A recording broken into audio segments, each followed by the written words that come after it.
What's up? Real quick video. Reason the topic of this is my sister texted me and she asked me a great question. She said, how much fat do you think one poori has?" Okay, and I'm looking online. I'm looking and it goes anywhere from 2.5 to 7.5 grams. A poori, if you don't know, is poori and sholey. It's roti that's been deep fried, right? Or sholey bhature, something like that. Now, and by the way, one of my all-time favorite foods. If you've ever had it, you know how amazing it is. Now, a question for somebody who is trying to lose body fat and wants to be accurate in their tracking, and you happen to this is the freedom and flexibility that tracking calories allows you to have is you can eat this and not freak out and think you're going to gain weight because you know exactly how many calories are in it. But foods like this, we typically don't know how to track it. So I'm going to show you what I told her. Okay. So first of all, right, we're going to say, so the process for this is step one is you get your,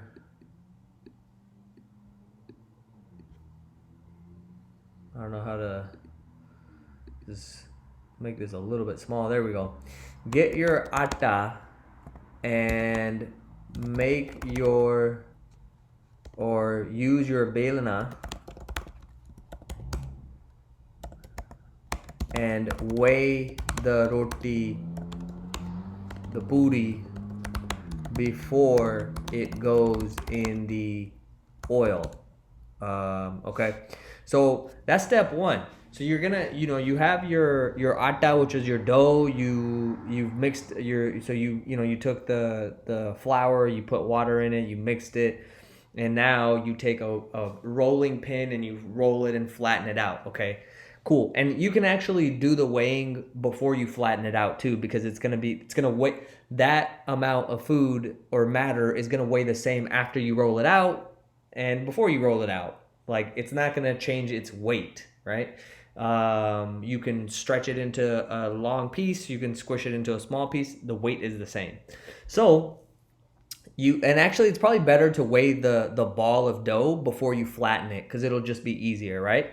So you weigh it first. Let's just say for, our purposes, let's say it is 100 grams. I don't know why I switched to drawing it because that's terrible. So we'll go back to the text. But let's say it's 100 grams. Now you roll it out, okay? And then you put it into the oil and cook it. Cook in the oil. Once it's ready and you have it, whatever, however well done you want it, then the next step is now you put it, weigh it again and subtract the original weight. In this case, 100 grams. Let's say that let's say the weight let's say the weight afterwards was 140 grams. Okay. So we know that what we just added as far as oil goes is 40 grams, because when you cooked it, the only thing you can add to, the only thing that's being added to it is oil. So you're not adding weight with water, you're not adding more dough. The change in weight is only coming from oil.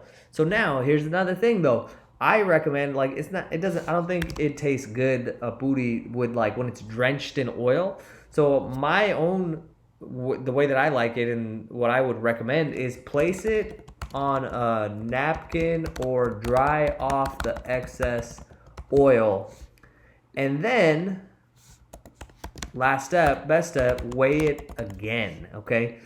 Let's say you put the poori on a napkin and patted it dry, and let's say you weigh it again, and let's say the new weight after you took off the excess oil is, let's say it's 100 and, wow, This is terrible. Let's say it's 120 grams. So you know you added 20 grams of oil that you are now going to be consuming, right? So now you have an accurate measure of how much oil and fat is in a poori, right? And you can use this strategy for anything where you're not sure how it's going to change after the fact or how much, is being added as far as like a particular. Usually this is with like oils, fats, and butters, right? Which they're all in the category of fat as far as your calories go. So that's how I would track that. And the last step I actually didn't add in here is enjoy your goddamn food, right? Especially poori, sholey, which is again like so fucking amazing. I will leave it at that. If this was helpful, like, comment, subscribe. Shoot me a message if you got questions on Instagram at rambeer.sangera. I appreciate it. If you want help on your own nutrition and training, send me an email, rambeer at sanjosebarbell.com, and we make it.